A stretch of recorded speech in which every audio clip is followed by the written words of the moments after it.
Hello and welcome to another episode of Collab with Kiva. I'm your host, Kiva Slade.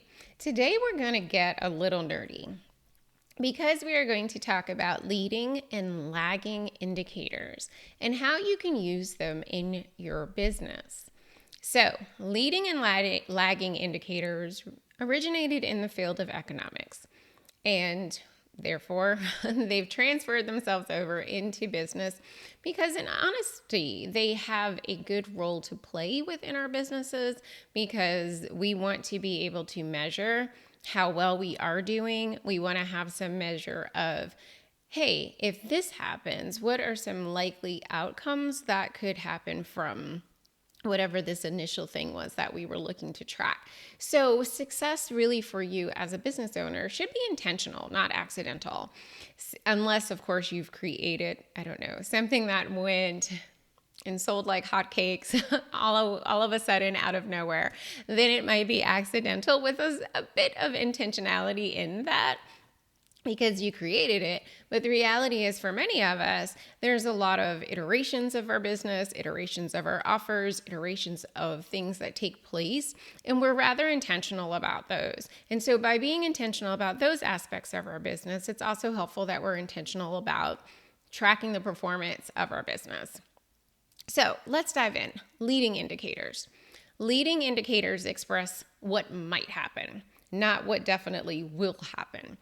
And they're usually unique to your business. So I don't want you out there Googling leading indicators for a service-based business and taking that, like whatever you find, and trying to make it fit your business. In many cases, that's like the round peg trying to go into the square peg going into the round hole.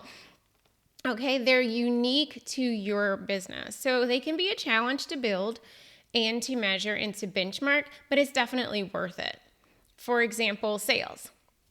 Your main objective might be to increase sales. Okay, so your lag indicator might be total sales for the month. A simple formula that you could use would look at what would be your leading indicators. So prospects. How many prospects are you finding every single month? Presentations or discovery calls. Like, how many calls are you having from those prospects? How many calls are being booked? And then how many of those deals are you actually closing? Because all of those things tie in together into you getting to that lagging indicator of total sales for the month.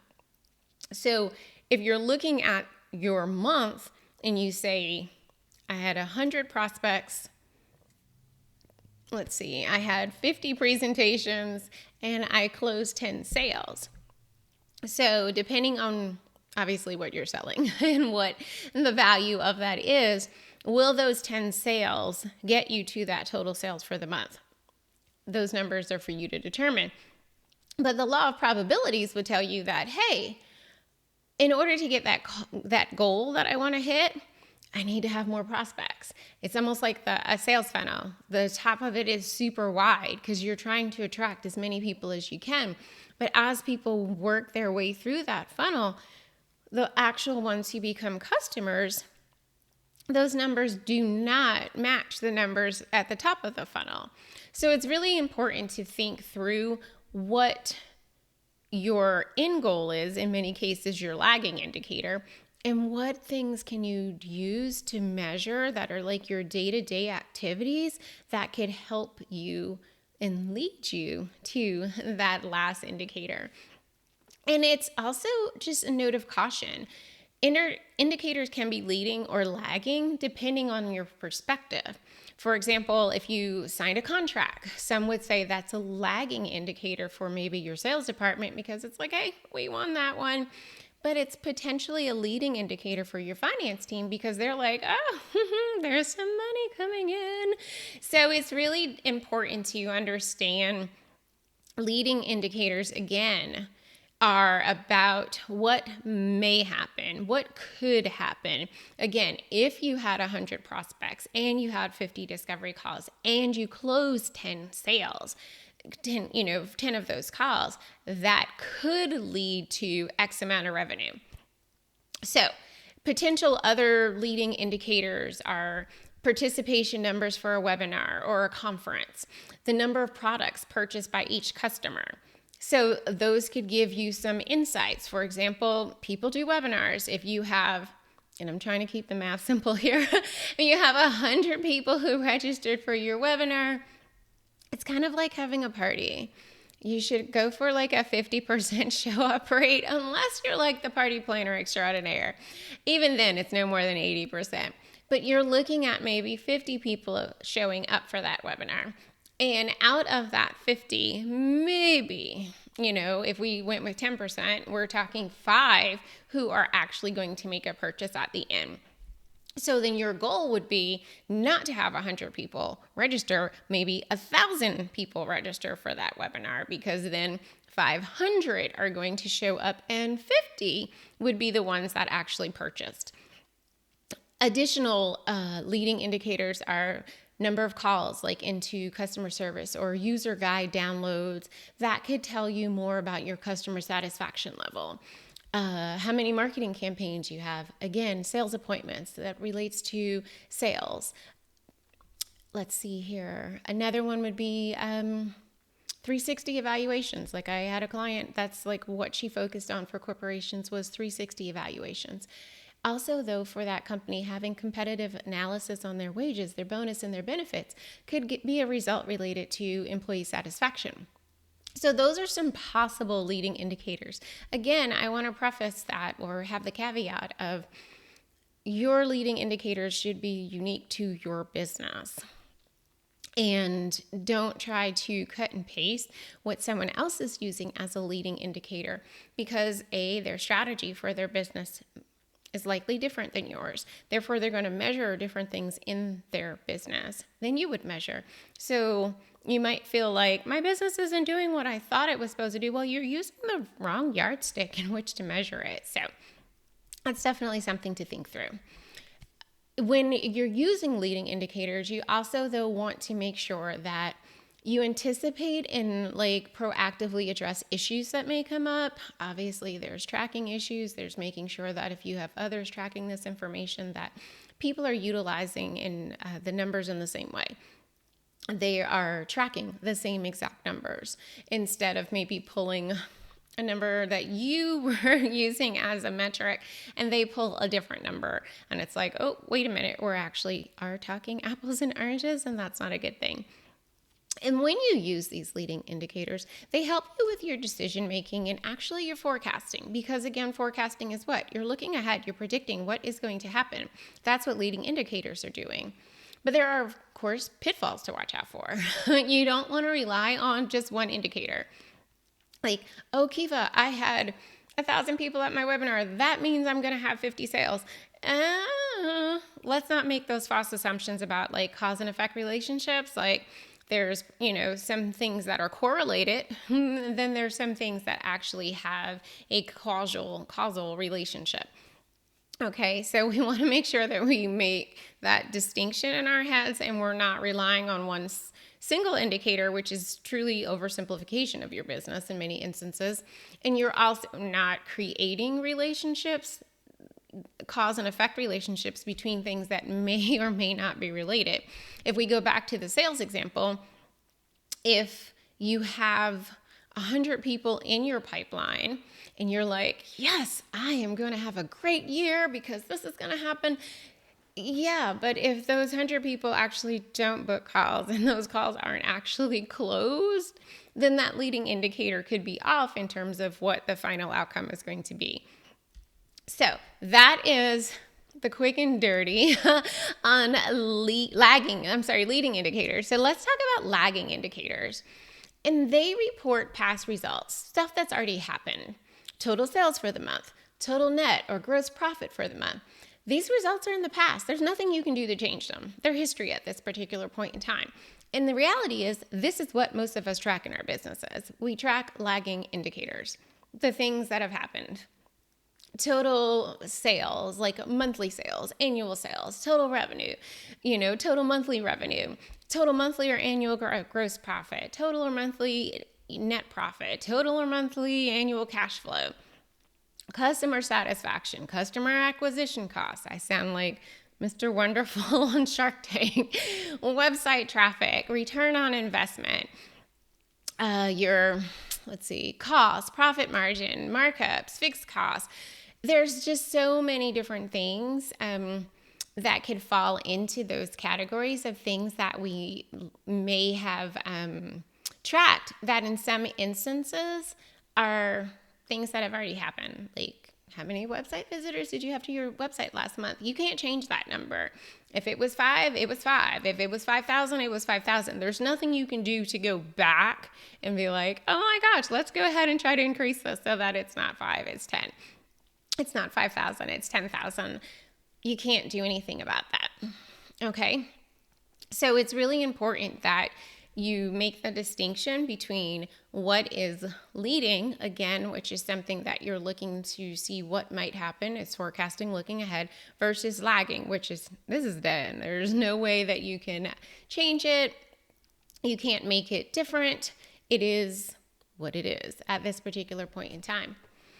So when you're looking at things of that sort in your business, what can you do to track and do better? Because I think the thing that we sometimes, well, before I go there, I'll actually pause, because when looking at lagging indicators, there's historical performance is really important and trends. So the sooner that you are tracking things in your business, the more historical data you will have to pull from in order to see, are there trends? Are there some performance things that always seem to be the same? Maybe for you, I had a client who the fourth quarter was always busy for her. I had another one, the third quarter was always busy for her. People would come back from summer break and all of a sudden it was like, oh, we need to get these 360 evaluations done. We need to get this done. We need to get this done. We need you to do these things. And her third quarter was always very busy. Well, she knew it was always very busy because she knew that these things always seem to pick up.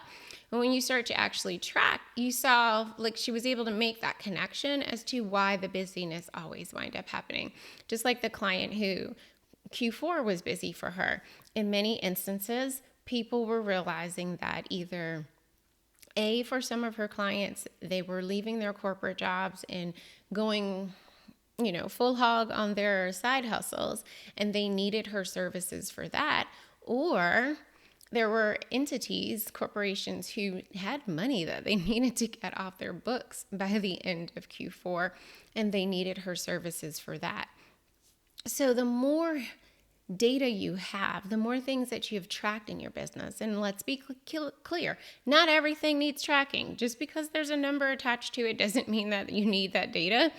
And so being very specific about what you are tracking, but the longer you have to look back, the more the easier it is to actually see these kinds of trends and see things so that you can be prepared for them, that you can anticipate them and be able to capitalize on what is typically something that happens, on a repeated basis in your business.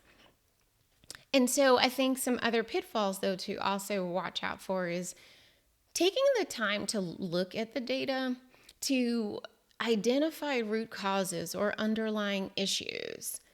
So therefore, you don't make assumptions about why certain things happened in the business. So taking the time to look back at the information, identify those root causes, identify what could be underlying issues around certain things. Maybe your sales totally tank in June or July. Okay, no one's booking calls with you, no one's visiting your website. What is that related to? Maybe your client base is parents who, hallelujah, their kids are out of school and they have taken off for the beach and vacations and mountains and whatever the thing is. Therefore, they're not interested at that particular time of the year.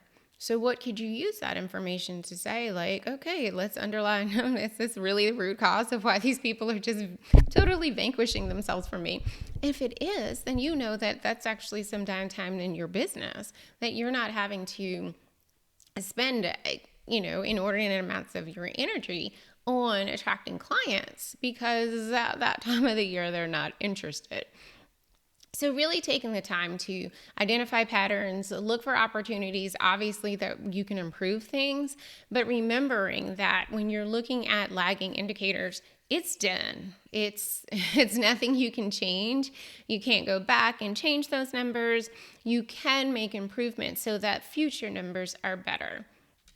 And when it comes to us as business owners, we have to understand that leading and lagging indicators, they actually work together. We need to track both of them in our businesses, not one or the other, not one more than the other. We need to do both. Ultimately, as a business owner, we're in business to maximize revenue, profit, cash flow, all of those things. And I know everyone wants to be heart-centered and all these other things, and you can be that and still maximize revenue, profit, cash flow, and all of these other things, including long-term net worth. And you do that by being heart-centered and producing great results, and sometimes greater results for your clients. But also at that same token, you also have a duty to, how can you reduce costs? Like, how can you decrease your expenses? Like business, you have two things that you're going to do. You're going to increase sales, decrease expenses. Like those are two things just work in tandem together. And that's how leading and lagging indicators work in tandem. You need to have both in order to have a fuller, complete, more accurate picture of what is taking place in your business. And so here's some tips on how to set some of these indicators, especially for the leading ones, because again, lagging indicators, most people are already tracking most of those things in their businesses as it is. They're easy to track because again, they're not as specific to one person's business as another. So define your business goals and the results you want to achieve. There's no one size fits all, again. And so don't go taking Sally's or Bob's leading and lagging indicators and saying, these are now mine. Really analyze your business, your own business, and what are the value drivers in your business, those activities that lead you to future results. If your business is highly referral based, then you need to have a very good referral network. And that means that you need to stay in touch with people. You need to remind people every now and then maybe of what you do so that you stay tip of tongue, top of mind. Therefore, you need to make time in your schedule to make those things happen. If your business is reliant on you showing up on social media, you need to make time for that in your business. Maybe you are an in-person networker extraordinaire and you know that you do your best work and your best prospects come in from when you go to trade shows. Then you need to make it a priority to take yourself to trade shows. What are those things, again, that are the movers, the shakers, the drivers to get you to your business goals? So this really needs to be connected to that strategy. And so once you have that, find and measure your goals and results. Start with obviously your strategy. What is it that you want to achieve? You can set goals around financial performance, customer performance, market performance, increase profits, improve customer satisfaction. Maybe you have a brick and mortar and you have a location in one city, but you've noticed that your online sales are coming from another city and you're thinking about maybe you want to go sell and open up a location there that you can gain some additional market share. Whatever it is for your business, once you are clear about what you want to achieve, you want to put those measures in place so you can track the outcome of those results. So you're going to have to define your indicators. You're going to have to define what that outcome is so that you have your lagging indicators, as well as what are the day-to-day steps that will be your leading indicators to get you to that goal. So identify the value drivers is number 3.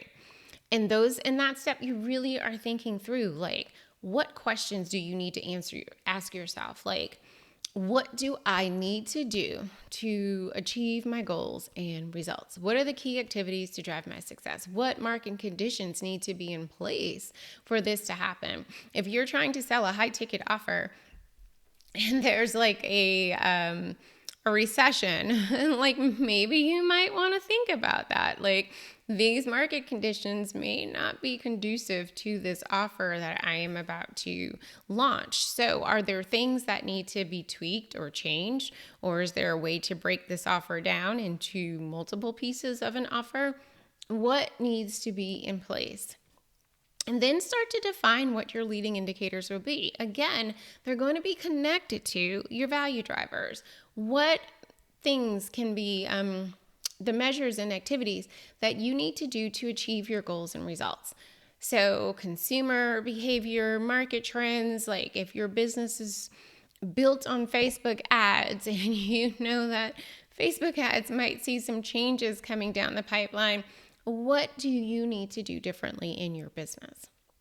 So those 4 steps again are: define the business goals and results that you want to achieve, find measures for your goals and results, identify your value drivers, and then define your leading indicators. So those are 4 steps that you can take to really hone in on what are the leading indicators for your business. I cannot stress that enough. And so again, these leading and lagging indicators, they work together to give you a more complete, holistic picture of what is taking place in your business. They're definitely connected. Some indicators can be leading for one part of your business, lagging for another part of your business. And that's important to also recognize that this is not a strict black and white. You are only allowed to be a leading indicator. You can never cross over the line to be a lagging.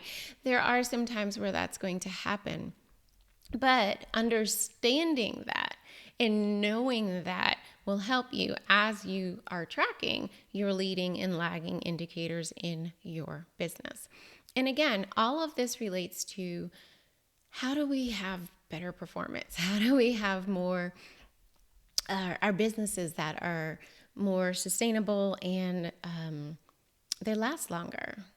Like the statistics are still not that great on what it means to have a business in this country or in this world even, and how those smaller businesses, how they have longevity.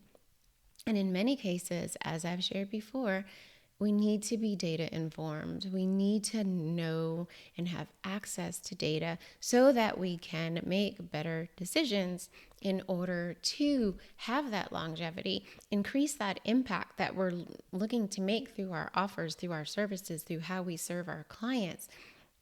And also just, hey, making the world a better place because of us and what we do. So really, it's important to think through what that looks like for your business. If you need some help in that area, feel free to DM me, feel free to email me, reach out to me on my website, the516collaborative.com.